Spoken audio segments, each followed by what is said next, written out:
Welcome to Behind the Lash, your safe space for all things lashes, living, and the process of learning as you go.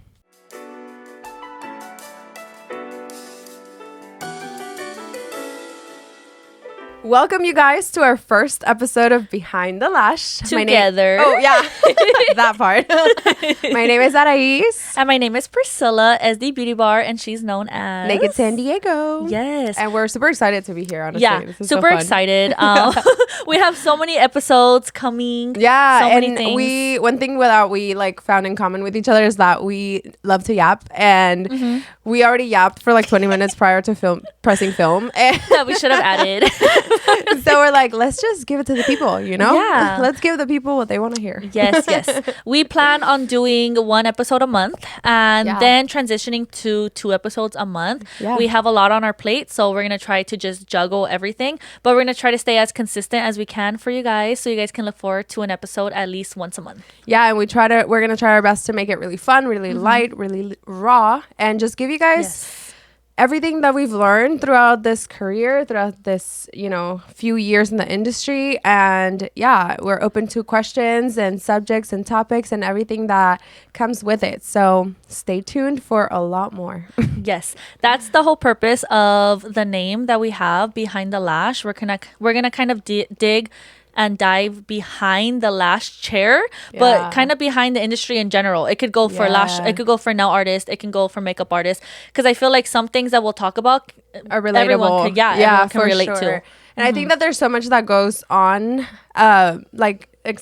behind the appearance that we may portray on social media or even at the salon, customer service voice and all of that stuff. There's, let's be real. It's so much. It's so much mentally. Your body goes through so many changes. Yes. You grow as a person. Yeah. You might be in different stages of your life, your relationship, things like that. And Definitely. it's really important to just talk about them, because the more you talk about it, the more you can learn from others and just kind of relate to one another. And it helps you feel less alone, I guess. Yeah, and I feel like in this industry, we don't have much podcasts where we kind of talk about, in the industry and what we go through. So I feel like this is something really cool that we're starting, and I hope you guys like it too. I kind of came out with an episode. I already described and talked about my experience and how I came to become SD Beauty Bar, so you can go back to that episode.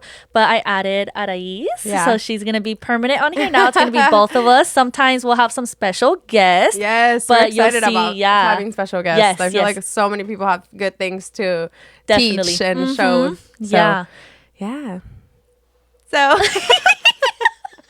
all right, guys. So I'm excited to be co-hosting. I think obviously it's so much easier to yap when you're with your friends. Definitely. And people that you like. Yeah. So it's easier to talk about things. Naked San Diego. I have been in the industry for about 7 years now, which is crazy. Yeah. I practically grew up with the industry. We both have, I think. I've grown up as a person a lot, as a professional, as a business owner. I think about how I was when I was younger and how I ran this business. And you're still so young. That's another thing we're too. We're still growing. Yeah. It's just crazy because we dove into this industry at an age where most people are barely figuring things out. I mean, you're always going to be figuring things out, but I feel like we really did jump in at the peak of lash industry vibes, and COVID, and we went through COVID. We went through a pandemic and we made it out. Shout out to all the businesses that made it out, because it got tough out there, you guys. And I mean, it's crazy, but it has been a beautiful journey, and I have a salon in Point Loma. I have a great team that works out of there. It's more so of a collective. I just wanted people to create freely and not impose any rules or anything on their art. And I love my location. I love the area that I'm in. I teach, I do education, I do community events, and I think this is going to be another project that's just going to speak really close to my heart, and I'm super, super excited to be here. I'm so excited to be doing it with you. This is going to be really fun. I can't wait till we have special guests. And if you're watching this and you're interested in being a guest, fill out the form. Yes, please let us know. We're working on things. This is our first episode, and I feel like even though it's our first episode, I feel like we have a pretty good setup, which I like to dive. Shout out to SD Beauty Bar for the setup. I like to dive into things as if I'm not a beginner. Yeah, like prepared. Yeah, prepared. Yeah, it kind of helps you out, you know? Like, I think when you do it, I think I'm the opposite. Like, I kind of like dive in and I'm like, figure it out as you go. Okay, I'm a little bad like with finances. If I'm going to start something, I'm just going to... You're going to buy it all. Yeah. These were expensive. Yeah. So take care of it, so guys. Subscribe, guys. So she can pay back for the microphones. Guys, so it was just Thanksgiving. And I think that was like our topic of the episode. Just being grateful, thankful. For this year alone, I think that the world has been in such shambles lately and it's been so ugly, and just, you know, reminding yourself of what really matters is really important, and all the things that the industry has also given you, you know, through your art and through your literally your salon, studio, suite, whatever. I know I spend time with my family, and it really feels like grounding for me, you know, to go back home and just be like, this is like safe for me. Because your family's not from here? Yeah, no, my mom's in Arizona. So like just getting together feels like really nice. And then you come back to business and you're like, okay, I'm ready. Oh, like, yeah, it's like I love family time. You know, it's like a reset. Oh, yeah, big time. So in the spirit of thankfulness, we're going to talk a little bit about what we're thankful for in the industry, what we're thankful for, lessons that we learned, a product that we're thankful for that saved our sets or something. I think I can name something. Okay, it's going to be a funny one. All right, I want to hear that it. a lot of people probably can't relate to. Okay. I thought about it. Okay. She brainstormed this one. Yeah, I brainstormed this one. What is it? Like, okay, so for for me, I feel like for my sets to come out how I need them, and for me not to struggle, I need that lash tile that goes right here. Like, I cannot put the lash strips on my hand. And I'm the opposite. Yeah, and I remember you saying that. But then when I unstick them, they're not sticky no more. Oh, yeah, they're not sticky no more. Okay. It's like a one-time use. See, and sometimes I'll be like half the strip. Okay, so I'm at fault, you guys. I have to confess. Spare me. I am like the worst when it comes to like wasting product, to be honest. So you throw away half the strip? No, I don't throw it away, but like I will put it back like in the tray or something, and then when I start a new set, I just pick up another tray. So then I have like a million of halves, like so many halves, and I'm like sitting there, or like a 1/4, and then I annoy myself because I'm like, just finish the damn strip. Like, why did I leave like a third? Like, but I feel like if I put a fresh strip on it, I won't waste time having to go back to grab another one because half of it already got you. Yeah, I just feel like I'm like, fresh set, fresh strip. You know, like it's like I'm not gonna use the used ones or something. Yeah. But then I end up having trays that are like half. And they're expensive. Yeah, I'm like, and I go through trays like crazy. Yeah, especially like with 12, 13. Too. Yeah, 12s and 13s 14. Have been my actually like most 10, used. 11, 12, 13. Yeah. I usually remember when like long lengths were a thing. I did 25. A moment of silence for the Lash baddies that used to do 25. Hey, I seen a video someone posted today. I think they did like 21 through like 28. Yeah, but back in the days, people would. Yeah, I know. Where can you buy that?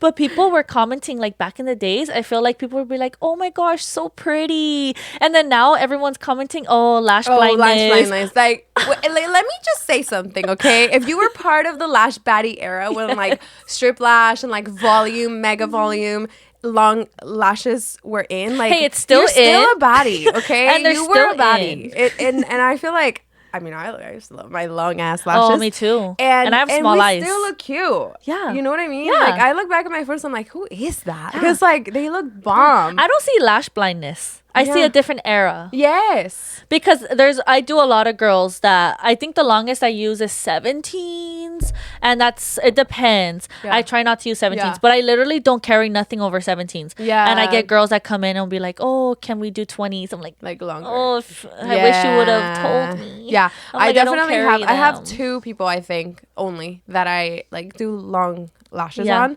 and they just have the eye for it too. Yeah. So I feel like that's something super important too, like having the eye map or the eye shape for it. And when I do it on them, I'm like, you can't even tell that they're that long. Yeah. Like on me, they would look crazy. Yeah. I do 12 the longest on me.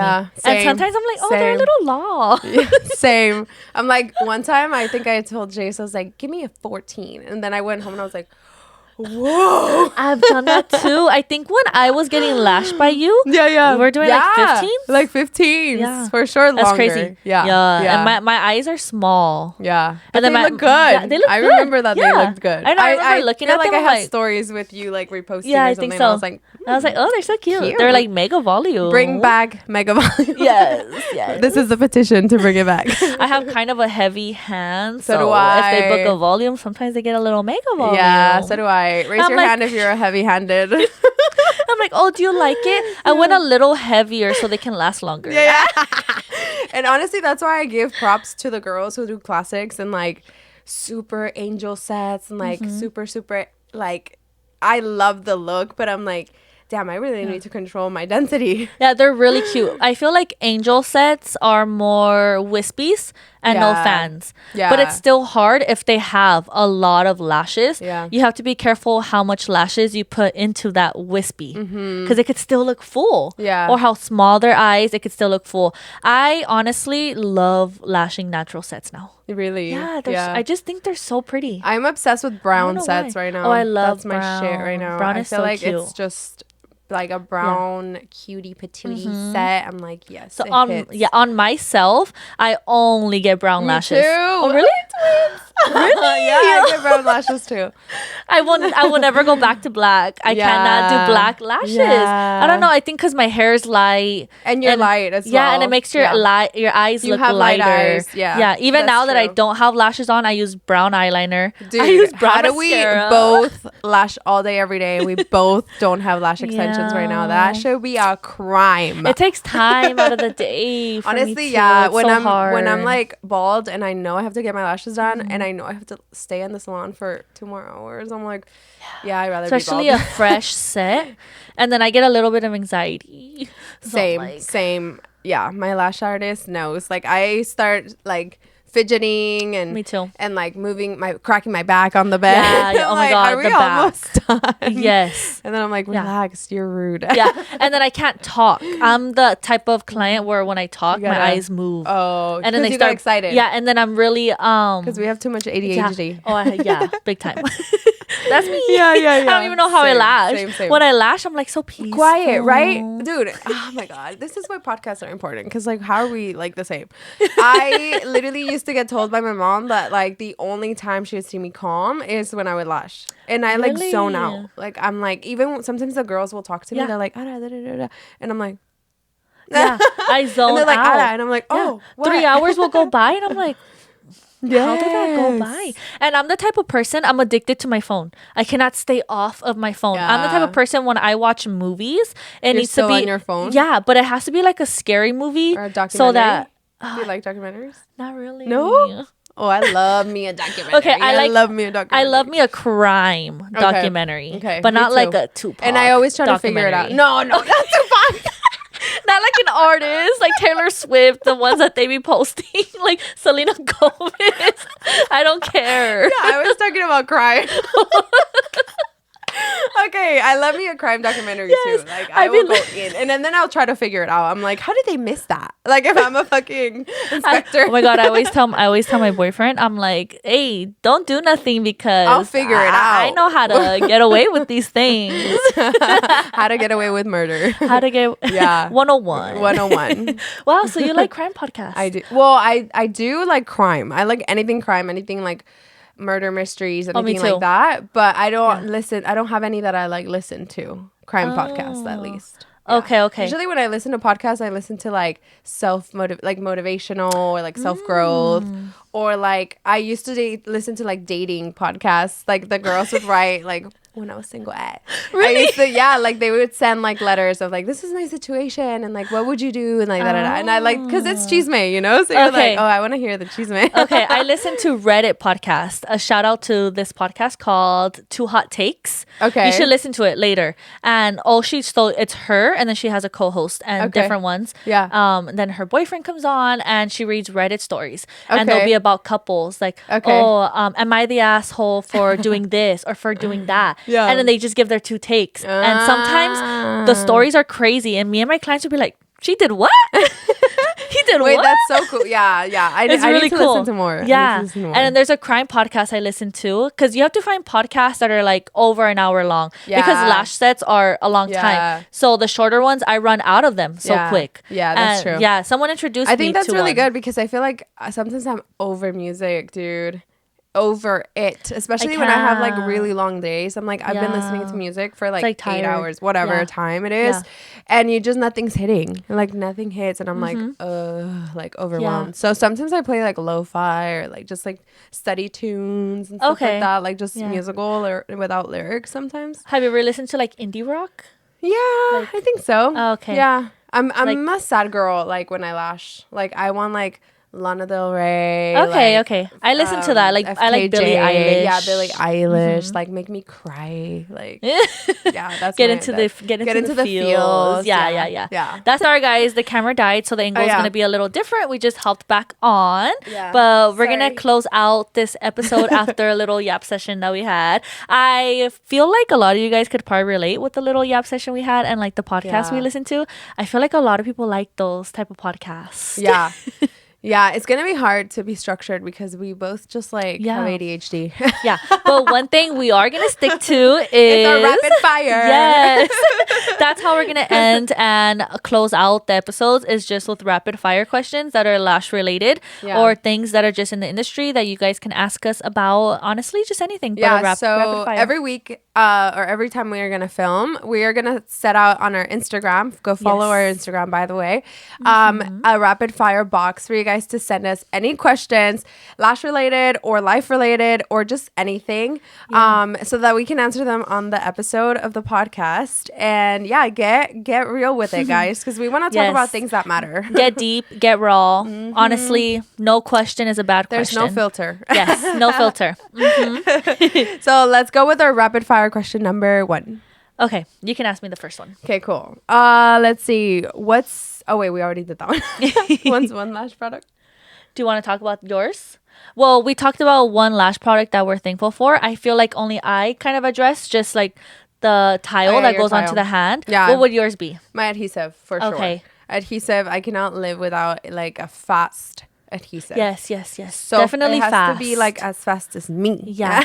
No, definitely. Or you deal with stickies. I just get annoyed. Like I'm like, speed up. Yes. I wish it was faster than like 0.1.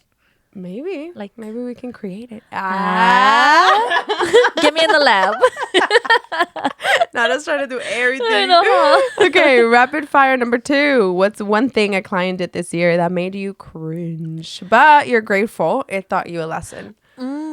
Grateful that I taught you a lesson? Yeah. Okay, so I'm gonna try to make this a very long story. Pretty short. But it's not really a cringe type of moment. It was just kind of a scary type of moment. So I had this client that was referred by another client, and she came in. When she was here, she just acted like a little off, but everyone has different personalities. So maybe I was like, she just needs to warm up to me. And at the end, someone was calling me from her phone number. What? Like her phone number. And I told her, I was like, hey, your phone's calling me. She's like, that's my boyfriend. He has my phone. And she's like, can you answer? And I'm like, okay. And I'm like, hi. And he's like, what time is, say her name's Sarah. What time is Sarah going to be done? I was like, we're almost done. And then she left. So I was like, okay, she left. Yeah. And then she booked twice. And she no-showed me once. Okay. And I'm very forgiving. I'm like, okay, one time a no-show, you can come back after another time. But then the second time she no-showed me. So I banned her from the website because that's what I do. That's how, like your policy. Yeah, it's my policy. Yeah. After the second no-show, they're banned from my website. So then she books under another name. Girl, to the extent. She books under another name and she shows up. And I'm very kind of like, oh my gosh, how did you handle that? And I was like, hi. And I didn't say anything at that moment. I was like, oh, you no-showed me the other 2 times. And I noticed that this isn't your name. She's like, oh yeah, this is my second name. I was like, oh, okay. So I just lash her. And then she leaves. And then I text her and I'm like, hey, I didn't appreciate how, you booked under a different name when I texted you that you were banned. And she was like, why am I banned?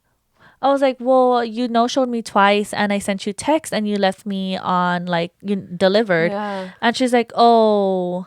And I was like, yeah, I could totally recommend you a different lash artist. She's like, no, I really want you. And I was like, it got a little creepy. Stalkerish. Yeah, that's one story. But from what I learned from that experience, is I need to be more on my booking and checking the emails, because I went back and it had the same email. So, yeah. So I could have avoided that situation, an awkward situation.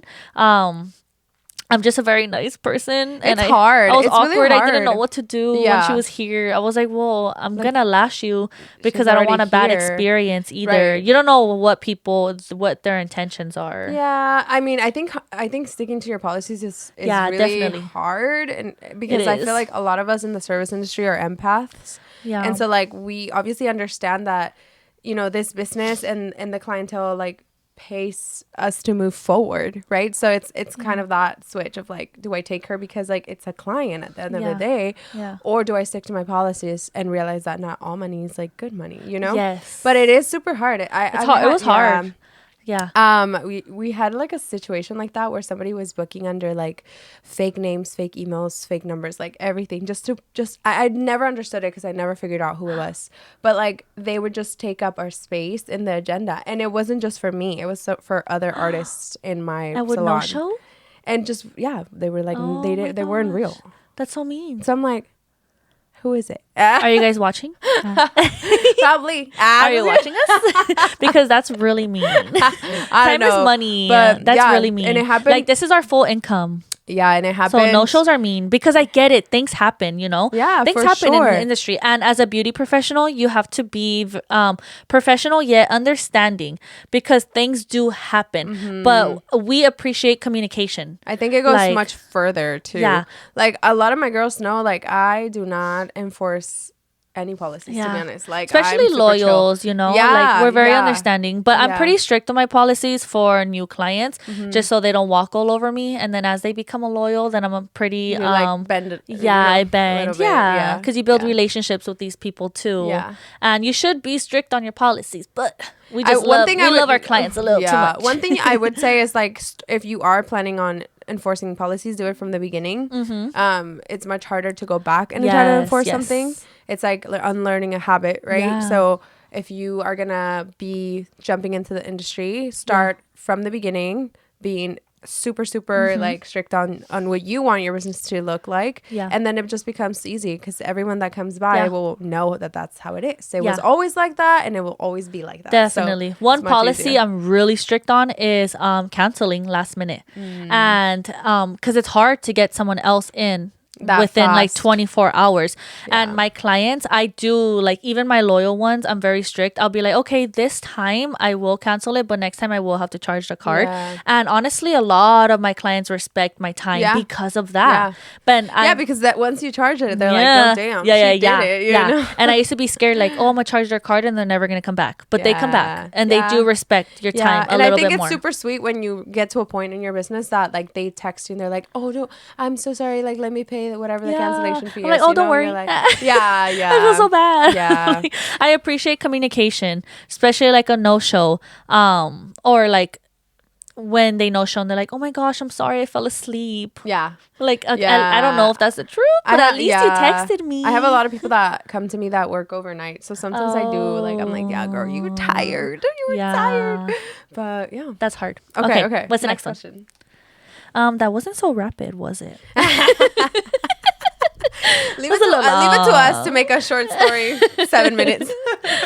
Okay, we kind of talked about boundaries. Boundaries are policies in this industry, this is a random one. Okay. What's the most underrated Thanksgiving food and why? Oof. That's kind of hard because I love everything. What's the most underrated Thanksgiving food? Okay, I gotta say it. I never grew up like eating green bean casserole. Did you? No, not really. Yeah, it's like I'm we're half Mexican. yeah, well, I'm half white, but I didn't grow up with my white side of my Yeah. family. So, Yeah. but I feel like no, I'm not. Does anybody make it in your family? My white family. Yeah. Okay. So Yeah. I didn't grow up either with. I don't like green beans, so maybe that's a thing too. I didn't like it either, but I think we made it once, and I like green beans. And it's good like in that way because they put like breadcrumbs. I don't even know what's garlic in it. Like garlicky, and I don't know if my mom put like mushroom cream of mushroom. And like that's pretty good. Ooh, the expensive microwave. We're getting used to it. Something where it was just like creamy and good, and it was really good. And I'm like, okay, this year she didn't make it, and I asked her, I was like, are you gonna make it? Because I had never had it with my Thanksgiving food, and I think it's underrated. Okay, that's true. Probably someone would say like stuffing. I hate stuffing. No, I don't like stuffing. No, I don't like it either. It's weird. It's mushy. I mushy. don't like it either. It's like mushy bread. It's just too many flavors. Like really? Yeah, I don't like I think the stuffing I've tried, people make it like instant, like from the box. Oh, I mean, so there's no flavor. My nana makes it like from. Real. She grounds like the turkey. The beef. What are they called? I don't know what they're called, but she asked my sister to like keep them, like so she can make the relleno. Okay. And she adds like raisins and all these things, but it's not my favorite. Yeah, me either. Sorry. What's your favorite dish? Mashed potatoes. Yeah, the simplest thing. Mine's mac and cheese. Mac and cheese and mashed potatoes. Like okay, mine is mac and cheese and carbs ham all the way. I love ham. Oh, ham too, but like the crispy side of the ham. I don't know. Oh, I like the juicy. I like the crispy, like the top of it. The burnt. That's the part I like. I like the juicy part, the moist, the middle, like the wet part. The wet part. That's delicious. Give me all the burnt parts. Okay, cool. If your tweezers could talk, what's the one thing they'd be grateful for? Maybe a good deep cleaning. I think they would appreciate me removing the glue. I don't know if they would appreciate me dealing with it like the freaking knives. Filing them. Like, out. That's a fun but question. They'd probably appreciate that. Yeah. Removing the glue. Yeah. That's a good one. It was an interesting one. I was reading it and I was like, what kind of question is that? Interesting. Okay, the last one we probably could give our own perspective on it, but what's the best piece of unexpected business advice you've received this year? Okay, I think I have a pretty good one.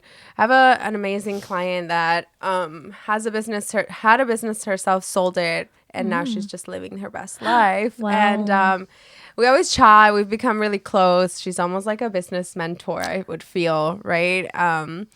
And she always tells me that she bought her company when she was 36. Oh, wow. You know, so it was like Is she later. older? Yeah, she's older. Oh, what type of company? Insurance company. Oh. So she bought it when she was 36, and then she sold it later on, you know. I don't remember how many years later. But the lesson is that she always reminds me to think about is that it's never too late. You're not on somebody's timeline. You're not on this like perfect timeline of like when success is gonna hit you or when it's supposed to happen for you.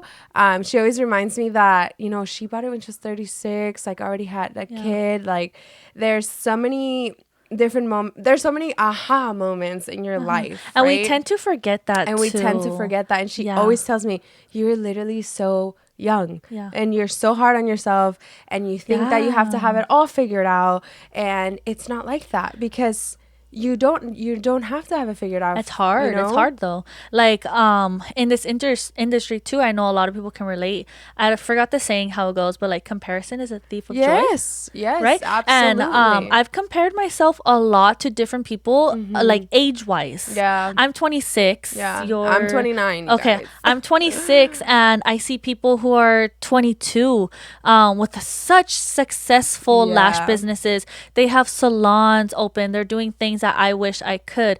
And I used to always compare myself until I started to realize, like, you need to stop comparing yourself and put in the work that we probably didn't see that they put in behind the scenes. There's other situations people are in. Maybe they don't have rent and they're able to invest more into that. Exactly. Maybe they don't have to work as much. It's just there's a lot of things that goes behind the scenes that you should never compare yourself to someone, because we're not in the same shoes. Exactly. And it's really hard. This industry is really hard on that, but you have to overcome that. Yeah, it took me a lot of years. It's like those self-limiting beliefs, right? And she's right. Like there's so much that goes behind, you know, that we might not see, and yet you are comparing yourself to the timeline that they're posting at, right? Like you don't see everything they went through behind, all the tears, all the struggles, the sacrifices, the time lost from being out with friends or with family, and all the hours that they put in to make that dream come true. You don't know if they had an investor. You don't know if their parents helped them out. Definitely. You don't know if, like you said, they don't have rent. Something. It's different situations for everyone. Yeah. And I think the quicker that, you know, you jump into that conclusion of like, it's me against me, like just worry about myself, what I can control, my variables, the sooner you'll realize like your potential and like your true purpose, because it is so hard, you know. Yeah, it is hard not to. Like I mean I'm a little bit older than you.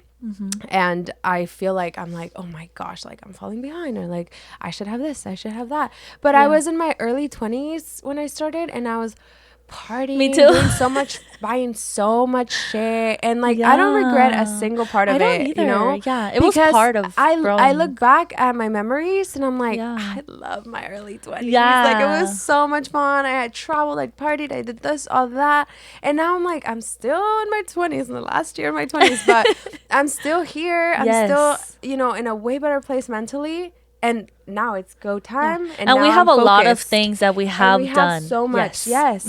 So it's like, it's like that's the huge lesson I'm like that she taught me. in my go time now. I feel like this year was a really good year, and it wasn't just luck. It was because I like dialed in and I started putting in a lot of work. I'm mentally exhausted all the time. I burn myself out. Like this is a hard job, not just lashing, but opening up a different type of business, as in my supply brand. It's really hard. It's really, really hard. And also maintaining a healthy relationship, a home. Definitely. Because I mean, you live with your boyfriend, right? So like you guys have a home, you have pets. It's hard. Like it's not just like what you do inside the salon. It's like you have a home outside of the salon too, to maintain. Keeping your house clean. Who's gonna do the laundry? Who's gonna wash the dishes? Like it's so laundry much. Is the hardest. It's so much, you know. For real. Laundry. I just got like PTSD. I used to have like a laundry service, like that they would come pick up my clothes, I've thought about that, and then wash them and bring them back all folded, until one day they misplaced a bag of laundry. And I don't know what happened to it. Oh my gosh. So I don't even know what clothes were really in there. Like I kind of know, but not really. But yeah, and they just sent me like a voucher for like $150. I was like, you're like, it could have been more. I'm like, I think my clothes from Shein were what? We're worth more. It was all Gucci. One was Louis, one was Gucci, one was Chanel. The Chanel underwear. Probably with the way we were spending back then. I'm like, dang, I think about it when I didn't have house rent and I was spending like crazy. I'm like, I could have had so much, but I was living life, and you can never have regrets. Just move forward and keep on moving forward. Just lessons. And honestly, when we die, I mean, all deep. When we die, dude, we're not gonna take any material shit. I think about that. You know? So I travel. Everyone's like, how much savings do you have? I'm like, it's there. But I work so much. I want to enjoy my time. I try to take a vacation every 2 months, whether they're usually small, a trip to Joshua Tree, something like a mental break. Small. Just a mental break, because this is tiring, and we have, especially if we're lashing all day, we're talking to people all day too. It's an energy transaction as well. It is. Definitely.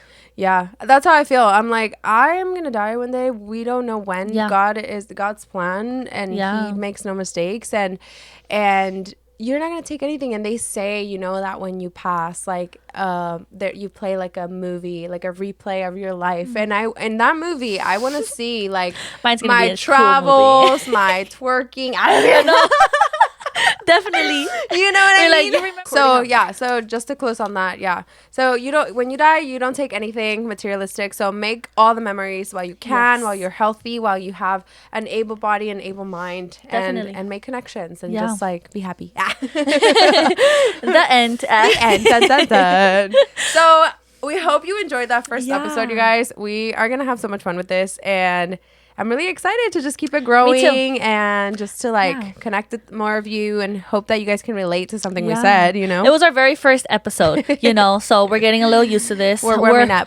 We're yappers. So one thing we can do is keep talking for 3 hours. So. And if you guys want to listen, we're here. We're going to be dropping every month. We're going to eventually transition to every 2 weeks. We're going to try our best, but always expect an episode from us every month. Yes. See you guys. Yeah. Bye, guys. Bye.